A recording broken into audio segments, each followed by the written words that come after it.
Estamos de vuelta.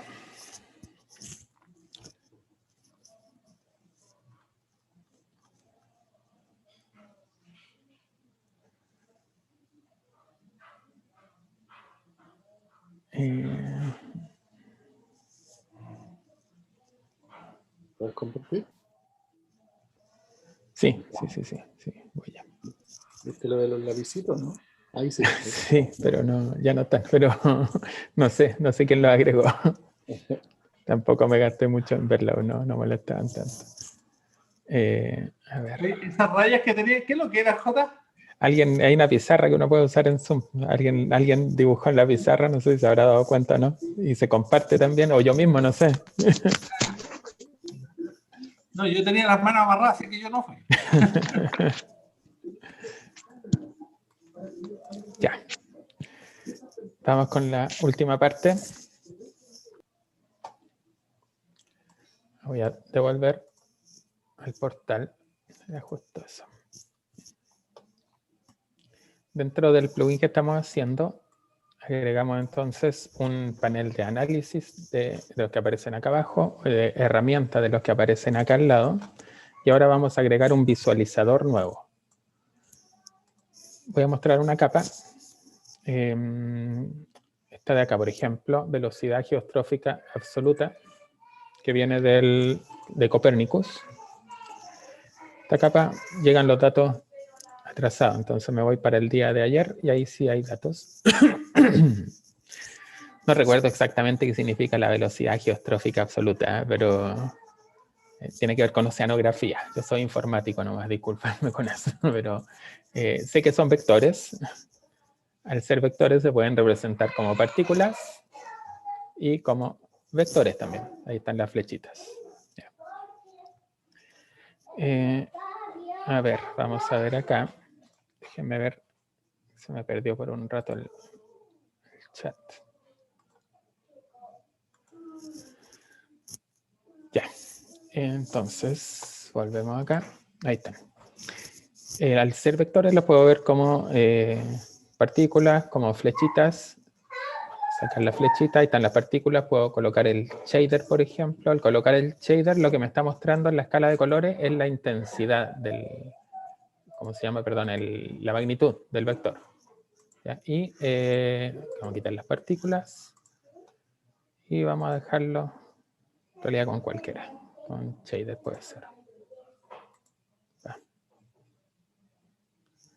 Se me perdió. Ahí está, cualquiera de estos. Y lo que les quería mostrar es esto, que apareció un nuevo visualizador acá. Elegí esta variable porque esta variable no tiene datos en la Tierra, tiene solo datos en el océano. Entonces, el visualizador que colocamos de prueba acá, lo que permite es mostrarme los puntos originales de la grilla de datos, de la matriz de los datos raster, y para cada uno de los puntos de la matriz me va a pintar con colores distintos si tiene datos o no tiene datos. Entonces necesitaba una variable que tuviera datos en algunos sectores nomás. A ver. Si se fijan acá, me muestra el shader.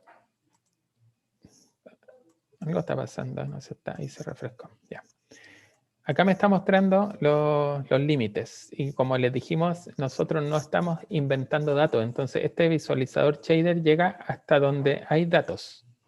A diferencia de otros portales, no sé, como el Windy TV, por ejemplo, algunos de esos, tratan de hacer interpolaciones hasta la costa, llegar lo más cerca posible. Que se puede hacer, pero hubiera significado para nosotros inventar datos y no queríamos hacer eso como decisión, tomamos eso. Preferimos que se vea feo incluso, de acuerdo a esta resolución, pero sabemos que son los datos reales que llegaron, lo que están mostrándose acá, con esta escala de colores del shader. Vamos a cambiar la escala por ahí. Ya. No, en realidad vamos a dejar alguna que no moleste tanto, porque vamos a colocar el otro encima de esta, por ejemplo. Ya. Y ahora vamos a ver el otro visualizador, que es el puntos con datos. Fíjense. Pintó círculos rojos y círculos blancos. Ahí estoy aumentando el zoom. por cada puntito de esos es uno de los datos que llegaron, que se bajaron desde el modelo de Copernicus y que vía el API REST, el GeoServer me está respondiendo el valor en ese punto. Y los que están en blanco los considera el tierra, así que no me entrega datos o valores para ese punto. Si veo, por ejemplo, los vectores, fíjense, así estamos calculando nosotros los vectores. En cada punto con datos estamos dibujando una flechita y la dirección y la magnitud la calculamos a partir de los datos vectoriales.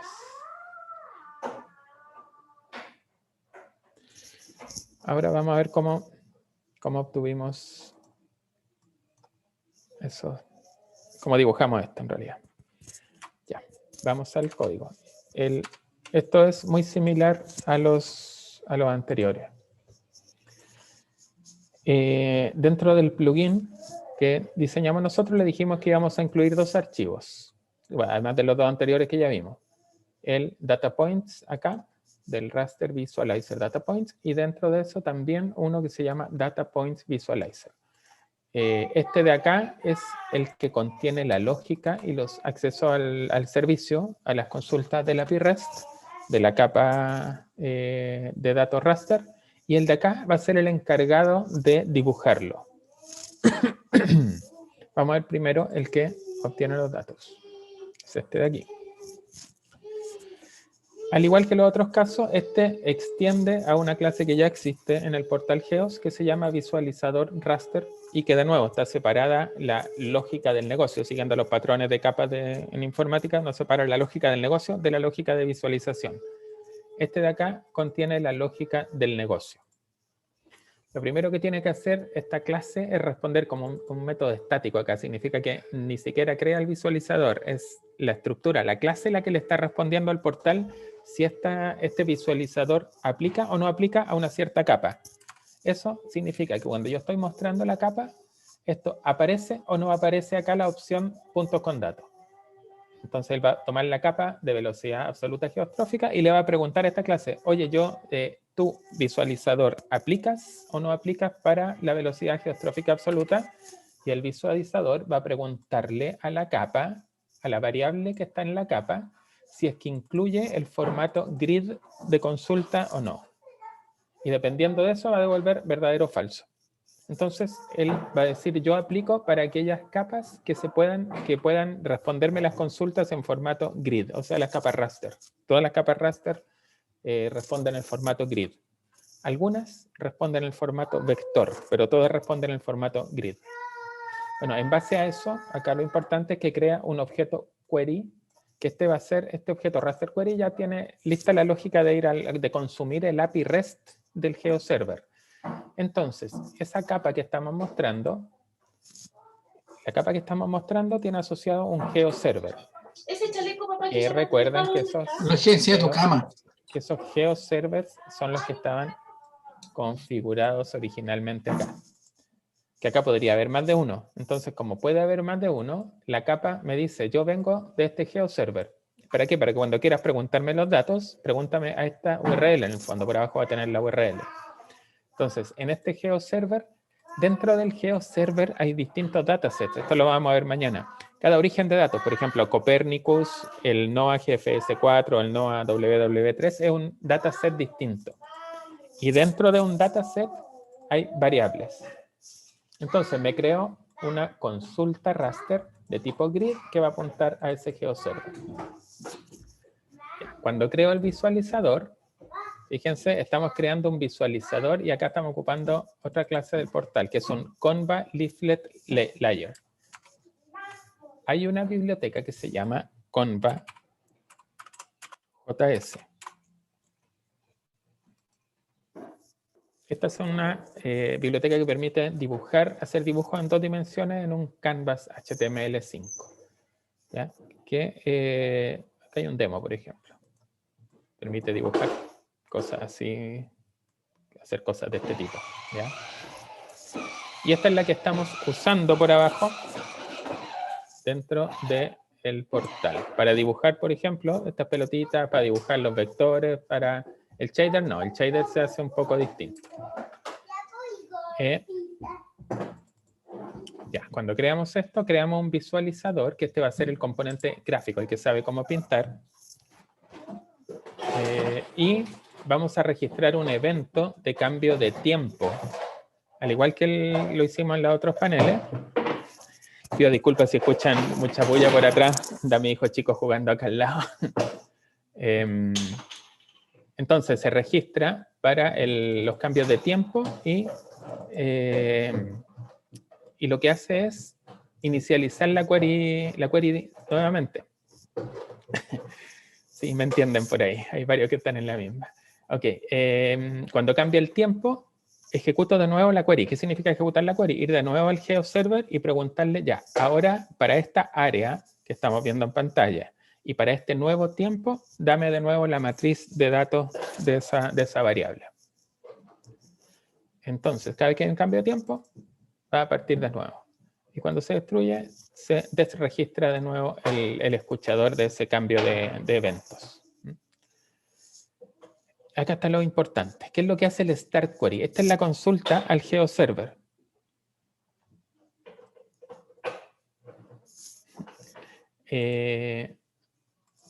El Start Working funciona igual que el anterior. Esto, ¿qué es lo que está diciendo? Acá pueden ocurrir cosas. Esta consulta, como puede traer muchos datos, puede ser un poco lenta, tomar algunos segundos. Entonces, ¿qué pasa si yo hago esto? Me muevo y después me muevo de nuevo y me muevo de nuevo.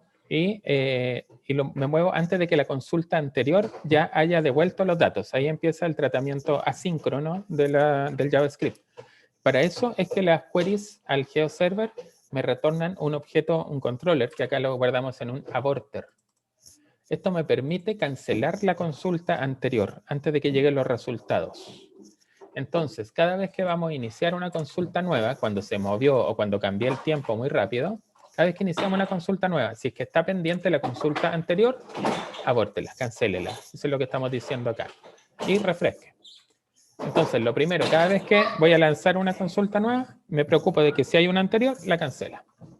Luego inicia la consulta nueva, se lo trae el controller donde va a quedar el aborter y la promesa, que es la que me va a devolver los datos finalmente, pero no instantánea.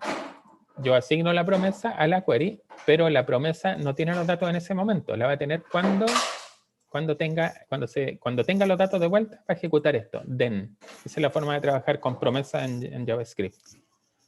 Entonces, cuando tenga los datos, ahí digo ya, ahora el aborter queda nulo porque ya no hay nada que pueda cancelarse, y finish working para que se refresque la visualización. Le aviso al ambiente que hay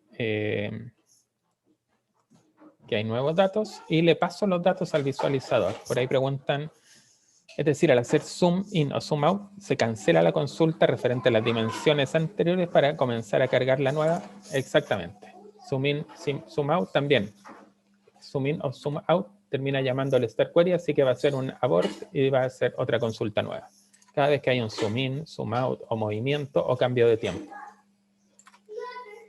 En realidad el zoom in, zoom out y el movimiento ya está dado acá, este update. Como esto maneja una capa de estas leaflet acá, Comba Leaflet Layer, el movimiento en el mapa ya va a estar manejado acá. Ni siquiera necesito preocuparme de registrar eventos para eso, ya los trae el visualizador. Solo tengo que sobreescribir este método update. Entonces acá lo importante es que le estoy traspasando los datos. Una vez que los tengo, le estoy diciendo a mi visualizador, que es mi componente que es encargado de pintar. Ahora, acuérdense, está separada la lógica del negocio. Acá el que recupera los datos de quien los muestra al usuario final. Entonces, le digo al visualizador que los muestra, los datos son estos. Le doy lo mismo que devolví a la grilla que vimos hace un rato, el found box. Estos son los límites que me trajo el servidor. Estas son las filas, estos son los datos. Y esta es la cantidad de filas y la cantidad de columnas. Con eso ya sabe cómo pintarse. Vamos a ver ahora cómo se pinta entonces. Un visualizador de este tipo extiende también a una clase que es un Comba Leaflet Visualizer, que es también parte del portal. Y acá es cuando les pasamos los datos, y que llamamos de acá, que decía set grid data. Cuando termines, pásale los datos al visualizador, aquí están. Aquí recibe los datos, los guarda en variables propias y dice, yo me actualizo, yo me repinto. Y acá estamos trabajando en Conva, esa biblioteca que les mostré antes. Esto por abajo tiene una capa de este Conva, que era, ya lo borré. El Conva JS, por ahí tenía tutoriales, vamos a ver tutoriales. Por ejemplo, para pintar círculos. Fíjense acá, crea un stage y crea una capa. Él maneja capas por adentro, que son capas lógicas en realidad. No son lógicas, en realidad son divs distintos, elementos HTML distintos, pero que va colocando en un cierto orden. ¿Y cómo trabaja esta biblioteca? Uno crea los objetos. Este crea un objeto círculo. Y el objeto círculo, después uno le dice, agréguelo a esta capa que yo creé acá, una capa Conva. Y lo que estamos haciendo acá es lo mismo. Primero le estamos diciendo a esa capa Conva que me llegó acá, que por abajo el ambiente el visualizador ya sabe cómo mapear esa capa al mapa, digamos, y cómo mostrarla dentro de esto como una capa más de tipo leaflet. Hay un adaptador que tenemos entre medio que hace que una capa Conva se pueda ver como una capa leaflet en el mapa. Entonces nos facilita mucho el pintado, sube el nivel del pintado y podemos dibujar cualquier cosa en el mapa. Esa es la gracia. No estamos amarrados a que la capa leaflet tiene iconos para los markers o solamente polígonos tipo GeoJSON. Acá tenemos la libertad completa de dibujar cosas, todo lo que está acá en este Conva JS. Y es muy rápida también, está bastante optimizada para usar aceleración de hardware también cuando hay disponible. Entonces, el box es lo que le llegó acá como el found box, el área que trajo desde el servidor la matriz de datos. Entonces, si es que no hay datos, dibújese vacío, porque borró todos los hijos de una capa Conva, son círculos, rectángulos, puntos, líneas, son elementos gráficos. Entonces, si es que no tenía datos, dibuje que era nada, límpiese en el fondo y devuélvase. Y si es que hay datos, inicialice y vamos a recorrer acá, tenemos un ciclo anidado por latitud y después por longitud. Por longitud, perdón, y después por latitud, porque cada fila es una latitud diferente dentro de la matriz que devolvió y cada fila tiene longitudes y va de norte a sur y de oeste a este. Va en orden matemático, digamos, de negativo a positivo, de menor a mayor en ambas coordenadas. Entonces, parte con un valor de longitud y después recorre de longitud, sí, y va recorriendo las filas para esa latitud y longitud y trae un punto. Y estas funciones, el this2canvas y hay otro que es al revés.tomap, me permiten hacer la transformación cuando estoy dentro de algún Conva Leaflet Visualizer como este de acá, hacer la transformación entre las coordenadas del mapa y las coordenadas de la pantalla de lo que estoy viendo en ese visualizador. Entonces con eso tengo un punto en coordenadas de la pantalla. Y ese punto tiene un X y un Y. Y me creo un objeto Conva Circle, lo mismo que estábamos viendo en el ejemplo acá de la biblioteca. Y le doy el centro, le doy el radio de un valor 6 píxeles. Si se fijan acá, el radio no cambia. Aunque yo haga zoom, sigue siendo el mismo tamaño. Aunque parecían más chicos ahí, pero un efecto óptico son siempre de 6 píxeles, independiente del zoom. Y el stroke, la línea alrededor, si es que el valor es el valor que había en la grilla que me devolvió el GeoServer para la variable que estamos viendo. Si el valor es distinto de null y de undefined, con esto me aseguro que tenga un dato, es rojo. Y si no, es blanco. O sea, si es nulo o undefined, si no tiene valor, va a ser blanco. Y si tiene algún valor, va a ser rojo. Y con un ancho de la línea de 3. Píntelo como rojo o píntelo como blanco. Por eso se ve de esa forma. Y finalmente agrega cada uno de los círculos. Estos pueden ser muchos, ¿eh? Cuando uno está con un zoom muy lejano, cada uno de esos es un objeto que se está agregando. Esto puede colocarse muy lento si sigo haciendo zoom hacia atrás. No está validando nada de eso, esto es un demo nomás. Y fíjense, son puros círculos, pero pareciera que estuviera pintado al hacer eso. Ahí se demora ya más.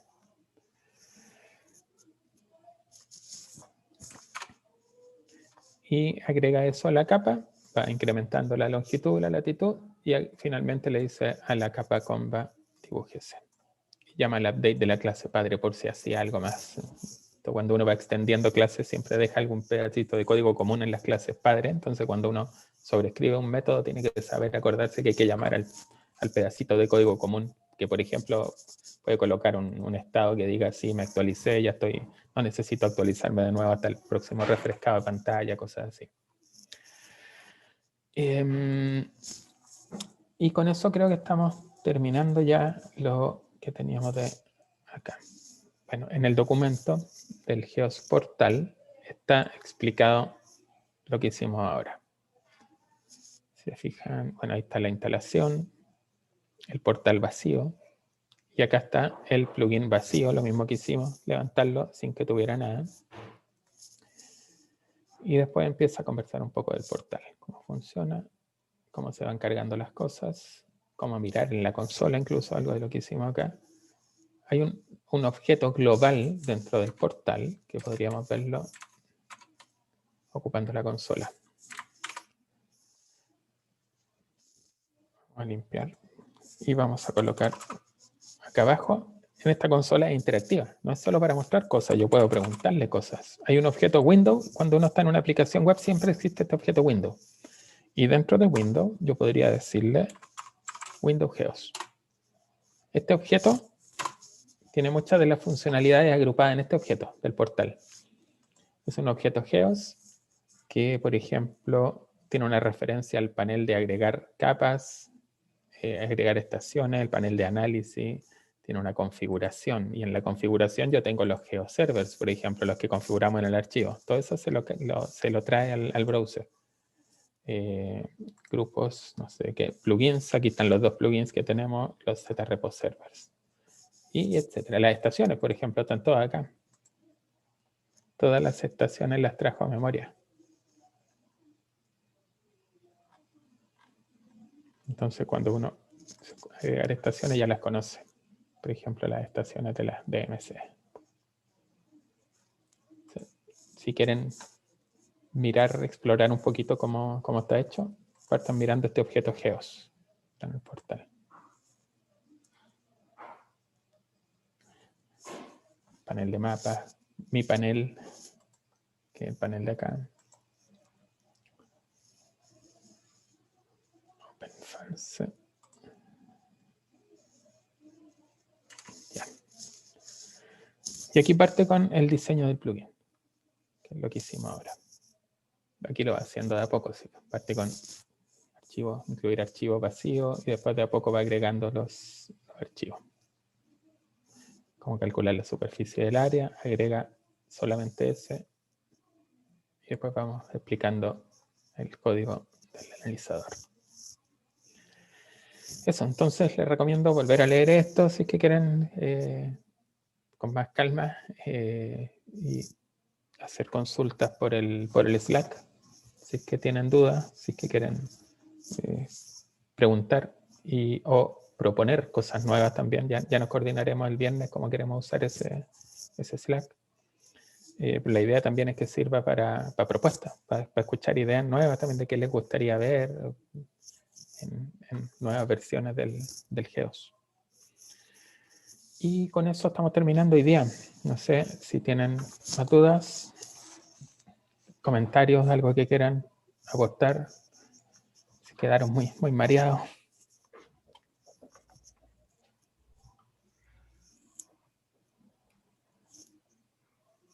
Solo comentarles que toda la documentación está quedando en el GitHub, así que también ahí mismo van a quedar después las presentaciones. Sí.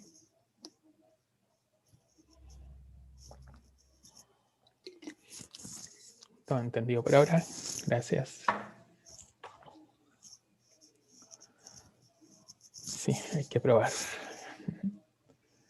Ok, entonces lo dejamos por hoy día hasta acá para no seguir sobrecargando. ¿Alguien quiere levantar el micrófono? Sí, ¿alguien quiere comentar algo? Pueden hacerlo por el micrófono abierto, no hay problema. Sí, Quería hacer una consulta. sí. Bueno, yo entiendo que esta es la parte del front el front-end, se va a ver también la posibilidad de esto de programar o ver cómo se programan estos robots que dices tú, robotitos para Sí. extraer información de otro servicio, o eso Sí. lo ven ustedes. No, la idea es mostrar, a ver, vamos a mostrar entre mañana y pasado el API en REST de consulta principalmente, pero también les voy a mostrar el API REST de actualización de información. Y esa es la que ocupan los robotitos.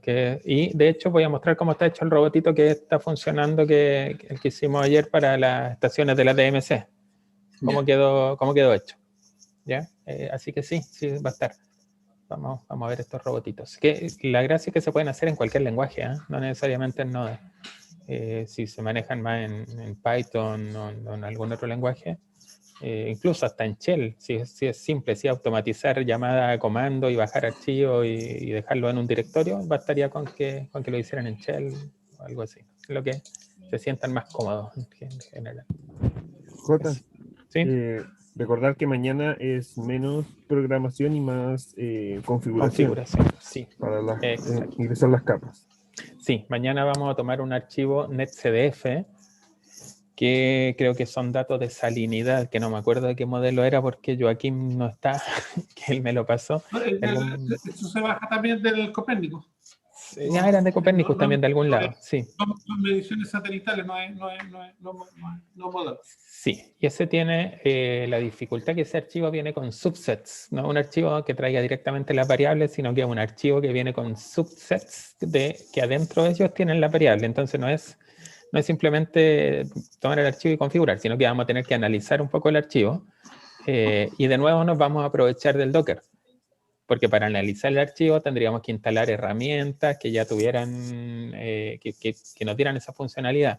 Pero como dentro del GeoServer, que es el que vamos a instalar mañana, ya están esas herramientas que son el GDOL, los comandos de GDOL, ellos tienen comandos para explorar archivos, para darme la información de la metadata del archivo tipo netcdf o grep. Entonces vamos a aprovecharnos del Docker para poder hacer ese análisis, esa exploración del contenido del archivo sin tener que instalar nada extra, ¿ya? Y vamos a configurar después un GeoServer para que nos permita importar los datos de ese archivo, de esa salinidad. Lo vamos a hacer más o menos simple, sin temporalidad, como datos estándar, así como está la batimetría ahora, que no depende de la temporalidad. Pero le voy a explicar cómo hacerlo para cuando son archivos periódicos que tienen una cierta validez temporal, un rango de tiempo, son archivos diarios o horarios incluso. Y pasado mañana vamos a hacer lo mismo, que también es configuración solamente con el zrepo, donde vamos a agregar datos que les mostré ayer, algo de datos de los casos activos nuevos de COVID, por ejemplo, diarios. Vamos a ver cómo mostrar, integrar esos datos que son automáticos, los publica diariamente el Ministerio de Ciencia acá en Chile. Y vamos a terminar mañana con la integración, que es lo que preguntaba Luis ahora, de estaciones meteorológicas, cómo integrar estaciones haciendo un pequeño robotito que vaya a buscar datos a algún lugar.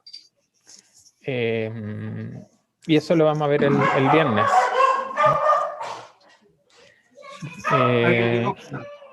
Sí. Están preguntando, me interesa usar el GEOS para sacar imágenes estáticas de los mapas en 3D. Ojalá sea posible. Los mapas en 3D que vimos acá no tienen una forma de capturar todavía así automática dentro del sistema. Lo que hay que hacer es capturar la pantalla, ¿ya? Capturar la pantalla y con eso tienen las imágenes. No hay algo que permita exportarlo. Ahora con una buena resolución se puede. Ahora, a eso quisiera agregar algo. Acá nosotros tenemos algunas herramientas que se han visualizado, como por ejemplo ese mapa 3D. La idea de esto es seguir avanzando, agregarle nuevas funcionalidades, nuevas herramientas, y justamente ese es uno de los motivos por los cuales nosotros estamos interesados en que se cree esta comunidad GEOS para que quizá otros desarrolladores puedan implementar estas funcionalidades que posteriormente se pueden incorporar a GEOS. Así que el hecho de compartir GEOS también lleva un compromiso de compartir también las nuevas herramientas o nuevas funcionalidades que se le pueden ir agregando a futuro. Eso como, excelente, sí. Están preguntando por ahí si es posible integrar con React.js el frontend. A ver, se podría, si es que se hace un plugin, por ejemplo, que estuviera basado completo en React, pero habría que encapsularlo dentro de un componente ZBC y además, no sé, yo creo que quedaría muy pesado. Yo trataría de no hacerlo. Yo creo que técnicamente se puede, pero no lo recomendaría. No sé si vale la pena, porque como está, desde el principio lo diseñamos para que no tuviera que depender de algo de ese tipo para poder hacer plugins que pudieran aportar pedacitos de interfaz de usuario. Meter ahora otro que obliga a recompilar completo el plugin para tener el bundle completo del código, yo creo que yo no lo haría. Y a lo mejor se puede, pero yo preferiría no hacerlo, que haría muy pesado. Ahora entiendo que hay componentes ya hechos en React y uno lo sabe usar y dan ganas de hacerlo, pero el ZBC, el framework que nosotros usamos, asume que uno sabe programar en JavaScript base del browser. Entonces, es como volver un poquitito para atrás, bajar un poquito el nivel, pero ganar en compatibilidad y en compatibilidad no, en realidad el React tiene resuelto eso, en el peso de la aplicación resultante y en la parte dinámica que tiene el ir cargando estos pedacitos de a poco. Eso. Otra pregunta por ahí, algo que no he logrado, dice Francisca, encontrar es la leyenda de colores de las capas agregadas. Sí, eso es algo que está dentro de la lista de pendientes que tenemos que hacer. Cuando agregamos una capa... De hecho, se conversó con Daniela justamente eso. Y es una de lo que está pendiente. O sea, sí, el problema es que como tenemos tantas capas y son cosas diferentes, acá por ejemplo agregué una, yo podría agregar otra capa más acá de agregar la misma presión, por ejemplo, y verla también como otra capa de colores, y podría agregar, por ejemplo, mira, vamos a ver, nos están viendo, era que no estoy compartiendo. No, estamos viendo, no estás compartiendo. Sí, ahora sí, ahora estoy compartiendo, ya. Podría agregar, después de todo eso, agregar las regiones, por ejemplo, y de las regiones hacer una visualización, observar variables asociadas a regiones de Chile, la densidad poblacional, por ejemplo. No puedo, porque esa tiene una temporalidad. Vamos a borrarla. Vamos a agregar otra. Ya de las mismas de acá, la batimetría. Y esa me las pinta. Ahí tengo 3 capas que representan cosas distintas. Podría ir agregar estaciones con otra. Entonces, la dificultad que tiene esto es que estoy viendo muchas cosas al mismo tiempo. Entonces, es un desafío más o menos grande cómo mostrar eso, cómo saber cuál escala corresponde a cuál de las capas que voy a estar viendo acá. Porque yo acuérdense que puedo hacer esto. Al hacer esto tendría que a lo mejor las leyendas también aplicarle la transparencia que está acá.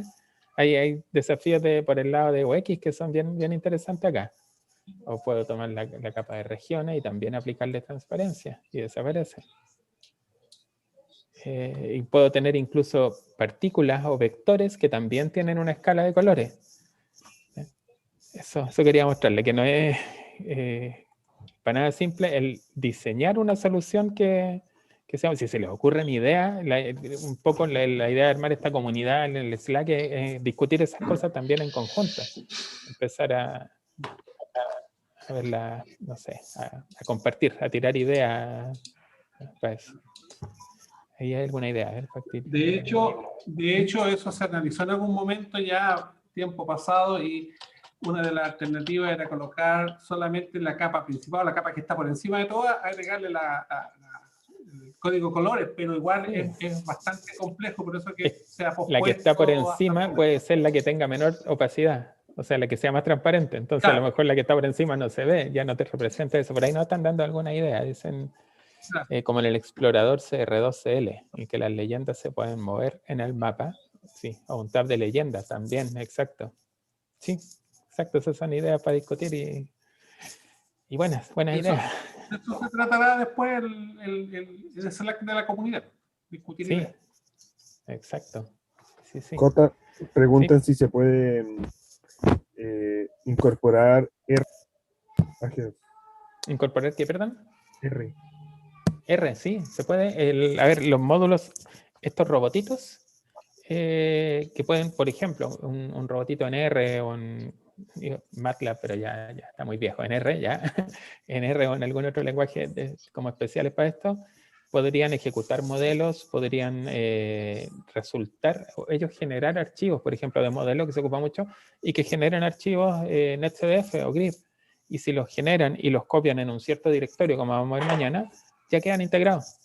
O sea, es ideal para esas cosas, para la parte de generación de información, es ideal el R o Python o lenguajes que se ocupen más en el área de la ciencia, más que en el área de la informática. Así que bien, mañana, como les digo, vamos a ver eso. Y no sé, incluso si tuvieran algún, no sé si nos va a dar el tiempo, pero si tuvieran algún archivo, por ejemplo, algo que alguno de ustedes estuviera generando en R, que fuera un NetCDF o un GRID, si lo pueden mandar, mándenlo por correo en el Slack para, de repente lo podemos usar mañana para probar. eChart se llama la librería para generar los mapas en 3D. Sí, pero tiene un componente. Estoy buscando, sé que no estoy compartiendo, pero estoy buscándolo primero. No me acuerdo ya cómo se llama el componente en 3D. eChart, histograma 3D. Parece que acá la encontré. Vamos a mirar primero.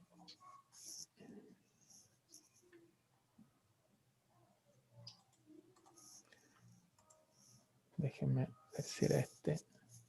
Y les comparto pantalla.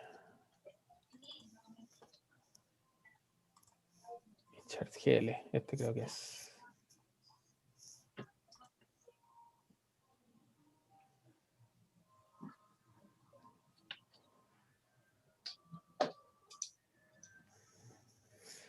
No, no está. A ver.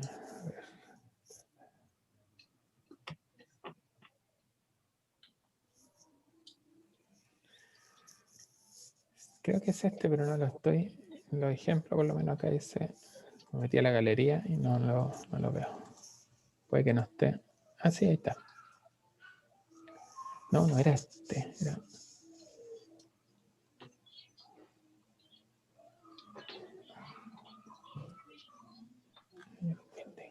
No, creo que era otro. A ver. Tendría que mirar el código. No me acuerdo exactamente cuál era, porque el eChart funciona con plugins también. Entonces, el eChart es la biblioteca base para los gráficos, pero el 3D que estamos usando, que ocupa WebGL por abajo, es un plugin sobre esa biblioteca. Me parece que es ese, pero no estoy tan seguro que ya me quedó la duda. No, me parece que no. Pero lo puedes ver mañana, J. Sí, aunque sí puede ser, ¿eh? Puede ser este mismo una versión más nueva, porque me acuerdo que era de un chino, y aquí está esta página en chino.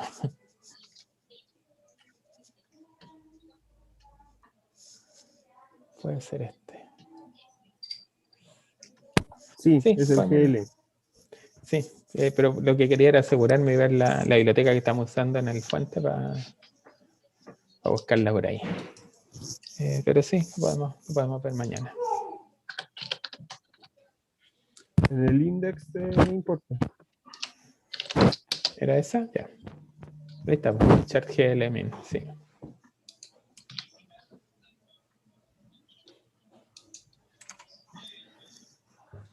eChart GL. Ya. Sí, es eChart y dentro del eChart debería ser eChart GL.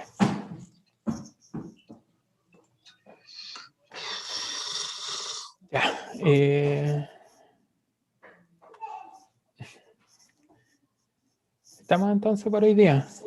Yo quisiera dar algo antes del cierre. Hubo un pequeño cambio en el Slack, que cambió de nombre.